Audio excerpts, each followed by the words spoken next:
Share खरीदने से पहले क्या करना चाहिए? शेयर खरीदते समय क्या ध्यान रखें?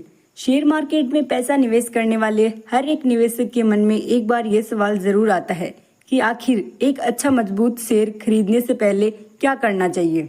वह कौन कौन से फैक्टर्स है जो किसी शेयर को लेने से पहले आपको देखना चाहिए, क्योंकि किसी भी स्टॉक को खरीदते समय सिर्फ उसका शेयर प्राइस देखना ही काफी नहीं होता है, बल्कि उस कंपनी के बारे में अन्य चीजों को भी पता करना पड़ता है, जिससे कि आपका पैसा एक सेफ कंपनी में इन्वेस्ट हो। इसलिए ये बहुत जरूरी हो जाता है कि आप किसी भी शेयर को खरीदने से पहले एक प्रॉपर चेक लिस्ट को फॉलो करें और उसी के आधार पर शेयर खरीदने का निर्णय करें। तो आज मैं इस वीडियो में आपको एक कंप्लीट चेक लिस्ट देने वाली हूँ, जिसमें दिए गए पॉइंट पर आप किसी भी शेयर को खरीदने से पहले विचार कर सकते हैं। अब चलिए आगे बढ़ते हैं। जैसा कि मैं किसी भी शेयर को खरीदने से पहले आपको हमेशा बताती हूँ कि आप केवल शेयर में निवेश नहीं कर रहे हैं, बल्कि शेयर के जरिए उस कंपनी में निवेश कर रहे हैं जो कि कोई ना कोई बिजनेस करती है। इसका मतलब है कि आपका पैसा तभी बढ़ेगा जब कंपनी का बिजनेस बढ़ेगा। याद रखिए, मैं यहाँ पर ट्रेडर्स की नहीं बल्कि इन्वेस्टर्स की बात कर रही हूँ, क्योंकि जो लोग शेयर मार्केट में ट्रेडिंग करते हैं उन्हें किसी भी शेयर में निवेश करने से पहले टेक्निकल एनालिसिस करना पड़ता है, ना कि फंडामेंटल एनालिसिस।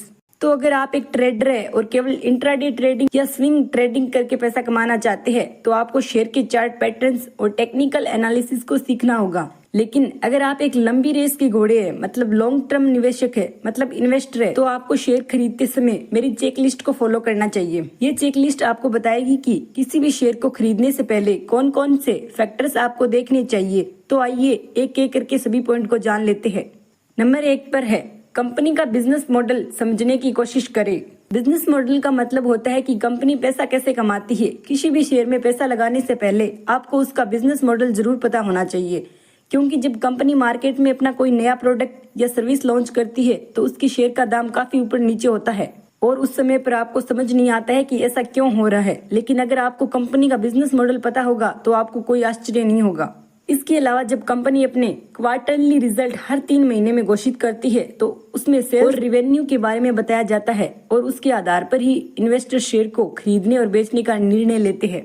और अगर आप मुझसे पूछे तो मैं आपको साफ साफ कहूंगी कि हर कंपनी के शेयर की कीमत ज्यादातर उसके क्वार्टरली रिजल्ट पर ही निर्भर करती है, ना केवल क्वार्टरली बल्कि एनुअली यानी वार्षिक रिजल्ट पर भी। मान लीजिए अगर कंपनी साल दर साल अच्छा प्रॉफिट दिखाती है तो ऑटोमेटिक ही इन्वेस्टर उस शेयर को खरीदेंगे, जिससे उसका शेयर प्राइस ऊपर जाएगा। लेकिन अगर कंपनी बिजनेस ही नहीं कर पाती है या उसके प्रोडक्ट में ही कोई खामी या कमी है तो अंत में कंपनी का शेयर प्राइस नीचे ही जाएगा। मान लीजिए अगर आपने एशियन पेंट कंपनी में निवेश किया तो आप ऊपर से तो जानते हैं कि ये कंपनी पेंट बेचती है और केमिकल इंडस्ट्री में काम करती है, लेकिन साथ ही साथ आपको एशियन पेंट ही नहीं बल्कि हर एक कंपनी के शेयर को खरीदने से पहले उसके बारे में ये कुछ जरूरी चीजें भी पता करने की कोशिश करनी चाहिए कि कौन कौन से प्रोडक्ट ये कंपनी बेचती है, सबसे ज्यादा मार्जिन किस प्रोडक्ट में होता है, कौन सा प्रोडक्ट इस इंडस्ट्री में नंबर 1 पर है, सरकार की कौन कौन सी नीतियां कंपनी को इफेक्ट कर सकती है। इसका पता आपको कंपनी की पास्ट हिस्ट्री और रिकॉर्ड देखने से पता चलेगा। अपने कंपटीटर्स के मुकाबले कंपनी की ग्रोथ कैसी है, क्या वह कंसिस्टेंट तरीके से बिजनेस कर पा रही है, कंपनी को नया प्रोडक्ट लॉन्च करने में कौन कौन सी दिक्कतों का सामना करना पड़ रहा है, क्या आपने जिस कंपनी का शेयर खरीदा है उसका बिजनेस मॉडल कोई अन्य कंपनी कॉपी कर सकती है, सेक्टर में नंबर 1 कंपनी कौन सी है और क्यों है। इसके अलावा भी बहुत सारी चीजें हैं जो आपको एक कंपनी के शेयर में निवेश करने से पहले देखना चाहिए और इन सभी के बारे में आपको तभी पता चलेगा जब आप उस कंपनी के बिजनेस मॉडल के बारे में पता करेंगे।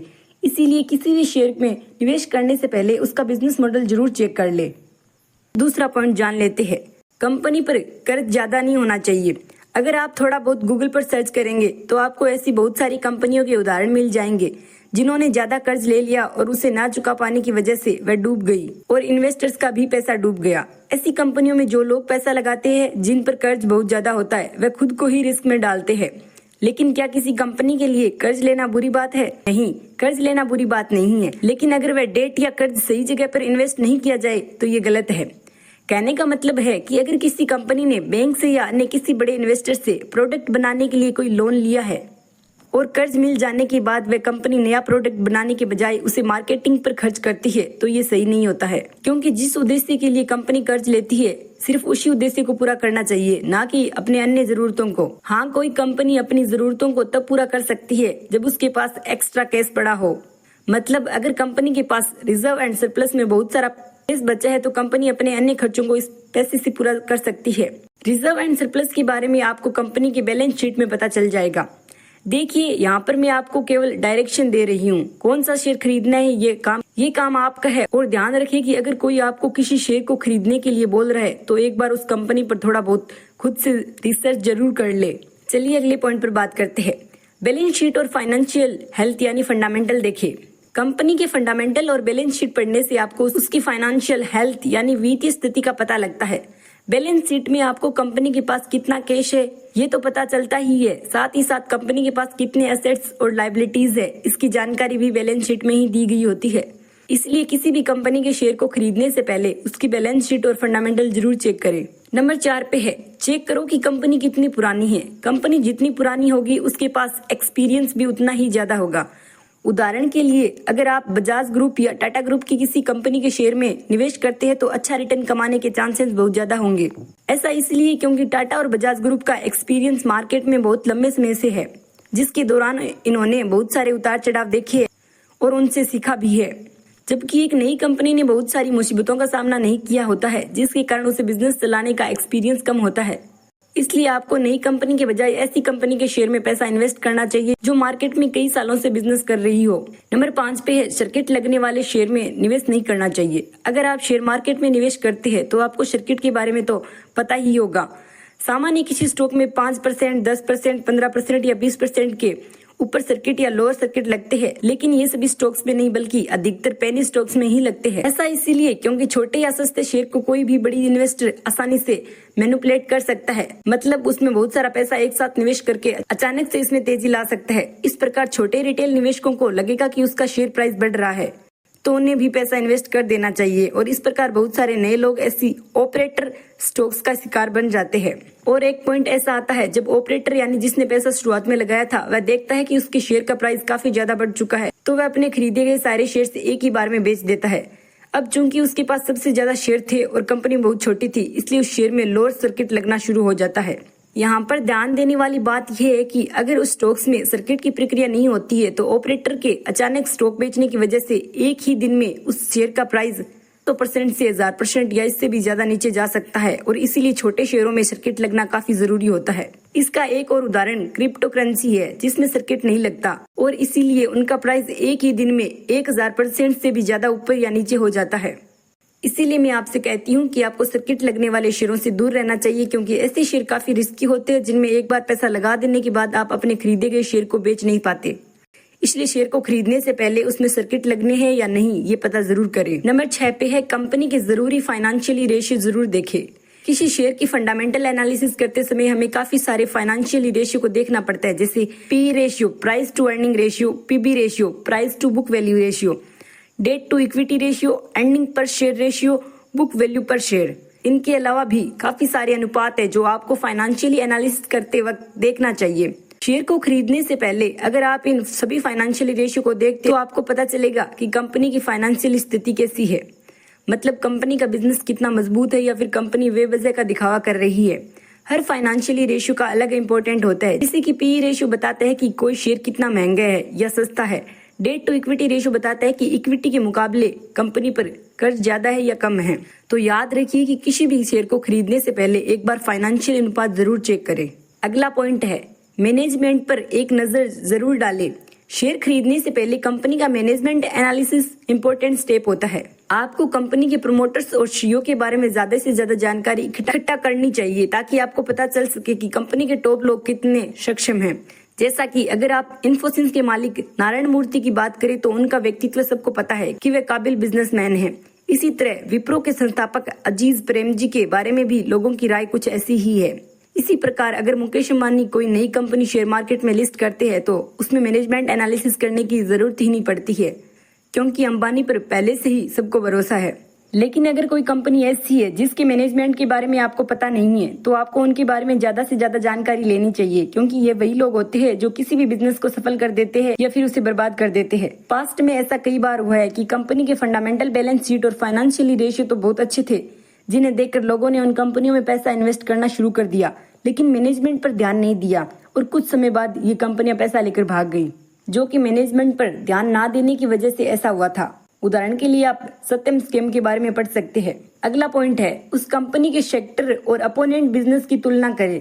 कंपनी जिस इंडस्ट्री में काम करती है उस इंडस्ट्री के बारे में आपको थोड़ा बहुत पता होना चाहिए, जैसे सेक्टर की लीडर कंपनी कौन सी है, उस इंडस्ट्री में सबसे मजबूत शेयर किस कंपनी का है, क्या कंपनी के पास कोई कंपटीशन एडवांटेज है जिसको अन्य कंपनी अप्लाई नहीं कर सकती। उदाहरण के लिए हिंदुस्तान यूनिलीवर का डिस्ट्रीब्यूशन नेटवर्क ही उसका कंपटीशन एडवांटेज है। FMCG कंपनी के पास HUL जितना बड़ा डिस्ट्रीब्यूशन नेटवर्क नहीं है और इसलिए आज हिंदुस्तान यूनिलीवर के पास हजारों प्रोडक्ट्स हो चुके हैं, क्योंकि कोई भी नई कंपनी अगर अपने प्रोडक्ट को गांव के कोने कोने तक पहुंचाना चाहती है तो उसे बहुत बड़ा डिस्ट्रीब्यूशन नेटवर्क खड़ा करने की जरूरत होगी, जबकि हिंदुस्तान यूनिलीवर के पास वह पहले से ही है। इसलिए वह नई कंपनी अपना प्रोडक्ट हिंदुस्तान यूनिलीवर को ही देना चाहेगी, जिससे कि वह देश के कोने कोने तक पहुंच पाए और इस प्रकार हिंदुस्तान यूनिलीवर का ये कंपटीशन एडवांटेज कोई नहीं तोड़ सकता। ठीक इसी प्रकार इंडियन रेलवे में IRCTC की मोनोपोली है, यानी कि सरकार ने केवल IRCTC को ही रेलवे सर्विस देने की इजाजत दी है, मतलब इनके कंपटीशन में और कोई कंपनी नहीं है। इसी प्रकार बजाज फाइनेंस के पास उनका डाटा ही कंपटीशन एडवांटेज यानी मोट है, जो किसी अन्य कंपनी के पास नहीं है और यही कारण है कि इंडिया में बजाज फाइनेंस ने अन्य मजबूत कंपनियों की अपेक्षा सबसे ज्यादा रिटर्न दिए हैं। इसीलिए किसी भी शेयर को खरीदने से पहले आप उस कंपनी में ये जरूर देखिए कि क्या उसके पास कोई ऐसी कंपटीशन एडवांटेज या प्रोटेक्शन है जो अन्य कंपनी अप्लाई नहीं कर सकती। अगर हाँ तो वह कंपनी फ्यूचर में अच्छी ग्रोथ दिखा सकती है। इसीलिए शेयर में निवेश करते वक्त कंपनी के सेक्टर और अपोनेंट की तुलना जरूर करें। अगला पॉइंट है, इनोवेटिव और ग्रोथ वाली कंपनी में ही निवेश करना चाहिए। ऐसे बहुत सारे उदाहरण हैं जिनमें कुछ बिजनेसमैन ऐसे थे जो शुरुआत में तो बहुत अच्छा कर रहे थे, लेकिन देखते ही देखते वह डूब गए और इनके फेल होने या डूबने का एक ही कारण था, इनोवेशन की कमी। उदाहरण के लिए कोडक कैमरा भी इसीलिए फेल हुआ क्योंकि उन्होंने समय के साथ साथ नई टेक्नोलॉजी को नहीं अपनाया। चेतक का स्कूटर जो इस समय पूरी मार्केट पर छा गया था, आज उसका कहीं नामो निशान नहीं है, जबकि हीरो स्कूटी सर्वाइव कर गई क्योंकि उसने समय के साथ साथ इनोवेशन किया। एटलस साइकिल बनाने वाली कंपनी आज कहीं नहीं दिखती क्योंकि समय रहते इनोवेशन नहीं कर पाई। HMT घड़ी जो किसी जमाने में सबसे आगे हुआ करती थी, आज उसकी जगह टाइटन ने ले ली है, जिसमें राकेश झुंझुनवाला ने सबसे ज्यादा इन्वेस्ट किया है। एप्पल कंपनी का शेयर भी वॉरेन बफे ने इसलिए खरीदा क्योंकि ये कंपनी समय समय पर नए नए इनोवेशन करती रहती है, जिससे इनकी ग्रोथ कभी भी रुकती नहीं है। इसीलिए मैं आपको भी सुझाव देती हूँ कि हमेशा इनोवेशन और ग्रोथ करने वाली कंपनियों में ही इन्वेस्ट करें, ना कि उन कंपनियों में जो सिर्फ एक ही जैसा काम हमेशा से करती आ रही है।